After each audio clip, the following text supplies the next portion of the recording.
한 주간 해외 자동차 소식을 리뷰 남자 오토 트렌드입니다. 안녕하세요, 오토 트렌드입니다. 오늘은 수요일이 시작이 되고 있습니다. 매주 수요일은요, 해외 자동차 소식과 관련된 이야기들을 이렇게 전해드리고 있습니다. 오늘은요, 총 4개이고요. 그럼 바로 시작을 해보도록 하겠습니다. 일단 첫 번째 소식, 바로 프랑스의 푸조 시트로잉 그룹이요. 석유 회사인 토탈이 전기차 배터리셀 합작회사를 공식 설립을 했다고 합니다. 지난 2월에요. PSA는요, 토탈의 자회사이자 프랑스 국적의 배터리 제조업체인 샤프트와 ACC라는 합작사를 설립하는 계약을 체결했다고요. 양사는 2030년까지 50억 유로, 약 7조 원을 투자해 프랑스와 독일의 연산 규모 24기가와트아워의 기가 배터리를 건설해 연간 총 생산량이 48기가와트아워를 확보할 예정이라고요. 이를 ACC가 운영을 한다고 합니다.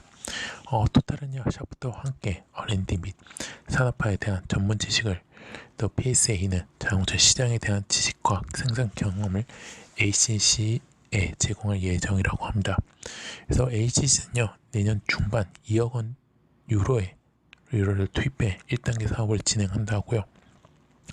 1단계 사업은요, 프랑스 남부에 있는 네르삭 지역에 세워진 샤프트 공장 부지에 시험 생산을 위한 공장을 짓고 새로운 고성능 리튬이온 배터리를 개발하는 등 R&D 초점에 맞춰져 있다고 합니다. 그리고 2023년부터 프랑스 두브린과 독일 카이저 슬라우테르의 기가 배터리를 착공하며 각 공장의 초기 연산 규모는 8기가와트아워, 총 16기가와트아워라고 합니다.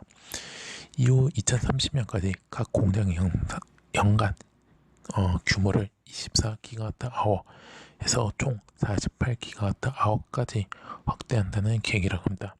이는 약 100만 대의 전기차를 생산할 수 있는 양이라고 합니다. 그래서 이를 포함해 PSA는요, 이를 포함해 2030년까지 현재 시장 규모의 15배 많은 400기가와트아워의 리튬이온 배터리를 확보한다는 방침이라고 합니다. 또 ACC가 생산하는 배터리 셀 중 일부는 PSA 이외의 제조업체에도 제공될 수 있다고 하고요. 프랑스에서는 LG와 CATL 등 아시아 업체들에 대한 의존도를 줄이기 위해 자체 리튬이온 배터리를 공급망을 구축하는 작업을 현재 진행을 하고 있다고 하고요. 그리고 ESS 또 급제된 배터리를 공급하는 기가 배터리도 현재 세우는 계획도 발표를 했다고 합니다. 그래서 이렇게 알아주시면 좋을 것 같습니다. 그래서 이렇게 알아주시면 좋을 것 같고요. 그 다음 이야기, 바로 폭스바겐 그룹인데요. 폭스바겐 그룹이요, 2023년까지 전기차 시장에서 테슬라를 넘어서겠다는 계획을 내놓습니다. 현지 시간 지난 7일 날요, 블룸버그 통신에 따르면요, 베른트 오스텔로 폭스바겐 최고 노무 책임자는요, 독일 현지 매체인 벨트함 존탄과의 인터뷰에서 우리는 전기차 생산량과 소프트웨어 개발 면에서 테슬라를 추월할 위치가 됐다고 이렇게 말했고요. 또한 만약 테슬라가 30에서 50만 대 자동차를 생산할 수 있는 공장 3곳을 세운다면 우리는 90에서 150만 대 생산 공장을 가질 것이라며, 우리는 2023년 이전에 이를 목표를 달성하기 원한다고 이렇게 말을 했다고 합니다. 그리고 기술적인 면에서도 폭스바겐이 유리하다고 강조를 했고요. 그래서 이렇게 인터뷰를 했다고 합니다. 그리고 사실 얘기는 안 할 텐데, 그때 이제 그 전날에 당시 머스크 CEO와 디스 CEO가 함께 폭스바겐 신형 전기차 ID3를 운전해 보았다고 하고요. 이게 이 뉴스가 언론 보도가 나왔는데, 이것이 당시 언론에 소개되면서 양사가 협력하는 것 아니냐 추측을 나왔다고 합니다. 그래서 이렇게 알아주시면 좋을 것 같습니다. 그래서 이렇게 알아주시면 좋을 것 같고요. 그 다음 이야기 바로 GM인데요. 미국 제너럴 모터스가 제2의 테슬라라고 평가하고 있는 수소 전기 트럭 분야의 유망 스타트업 바로 니콜라와 손을 잡았다고 합니다. GM의 최고 경영자 메리 바른요. 현지 시간 지난 8일날요 기자회견을 갖고 니콜라의 지분을 11% 인수를 했다고 합니다. 시가 20억 달러, 약 2조 3,800억 원의 규모라고 하는데요. 바라 대표는 이어 지분 인수에 그치지 않고 니콜라가 개발 중인 수소전기 픽업트럭 배저의 전기 배터리와 수연료 전지 역시 공급할 것이라고 이렇게 얘기를 했습니다. 그래서 로이턴 통신은 이번 발표에 대해 GM의 CEO가 미래의 전기차를 위해 회사를 다시 만드는 리메이크를 하는 움직임을 보이고 있다고 평가를 했고요. GM은 이번 합의로 니콜라 임원 한 명을 지명할 수 있다고 하고요. 니콜라 배저 트럭의 설계와 생산을 만든다고 합니다. 그래서 니콜라는 GM의 차세대 배터리 얼티움과 하이드로텍 연료전지 기술을 사용할 수 있게 됐다고 합니다.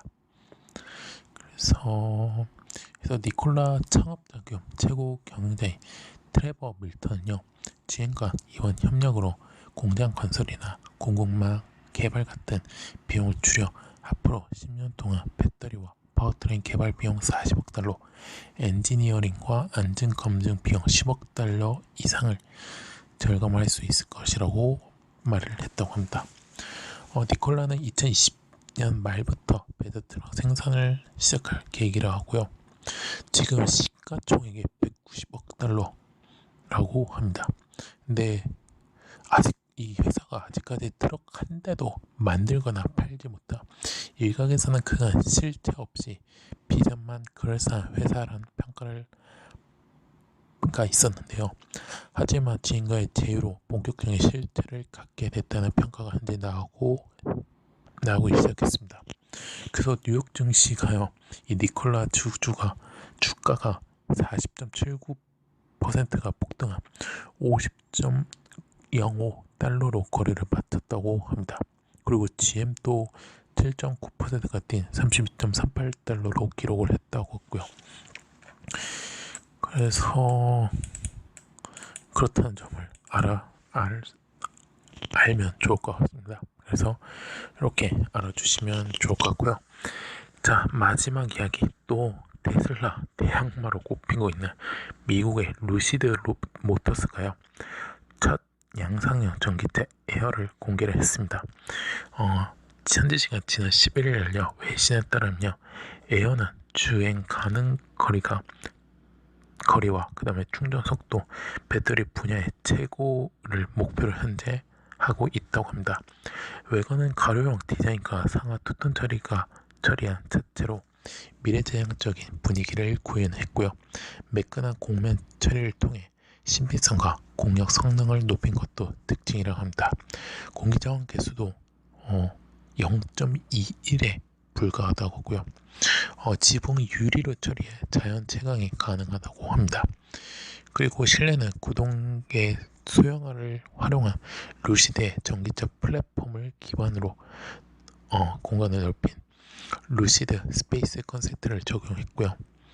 그래서 적재 공간도 739리터로 갖췄다고 합니다. 그리고 대시보드는 계기판과 인포테인먼트용 모니터를 연결한 곡면형 34인치 글래스 코핏 5K 디스플레이를 만연해 신성과 직관성을 만족시켰다 하고요. 그래서 등등, 그리고 자율주행 레벨 3 수준을 제공한다고 합니다. 그리고 배터리는요, LG화학이 공급하는 원통형 배터리 용량은 113kWh라고 합니다. 그리고 924V의 고전압 시스템을 채택을 했다고요. 1회 충전 시 최장 382km를 달릴 수 있다고 하고요. 제로백은 2.5초라고 합니다. 그리고 20분 만에 300마일, 약 483km를 주행한 초고속 충전 시스템도 특징이라고 합니다. 가격은 지금 8만에서 최소 8만 달러에서 최대 16만 9천 달러, 하나로 9,495만 원대, 약 2억 원 수준으로 책정될 예정이라고 합니다. 예약 주문은 루시드 홈페이지를 통해 이루어진다 하고요. 그리고 루시드는 내년 봄부터 미국 소비자들에게 에어를 인도할 계획이라 하고요. 수요 분석에 따라 북미, 유럽, 중동에 우선 선보인다는 보관이라고 합니다. 그래서 이렇게 알아주시면 좋을 것 같습니다. 자, 이로써 오토 트렌드가 준비한 국내가 아니죠, 해외 자동차 소식은 여기서 마치도록 하겠습니다. 오토 트렌드는요, 현재 네이버, 티스토리, 팟빵, 유튜브에서 현재 활동하고 있습니다. 자동차뿐만 아니라요, 모터스포츠 관련된 리뷰 영상 포스팅까지 하고 있으니까요, 네이버 서류 추가, 이후 추가해 주시면 감사했고요. 티스토리 구독, 팟빵 파티에서 구독 및 후원, 마지막 유튜브에서는요, 구독 및 좋아요, 알람 설정까지 눌러 주시면 대단히 감사하겠습니다. 저는 내일 해외 모터스포츠에서 뵙도록 하겠습니다. 코로나19 아직 끝나지 않았습니다. 여러분, 사회적 거리두기 실천과 마스크 착용, 손 씻기를 꼭 실천해 주셨으면 감사하겠습니다. 지금까지 오토 트렌드였습니다. 감사합니다.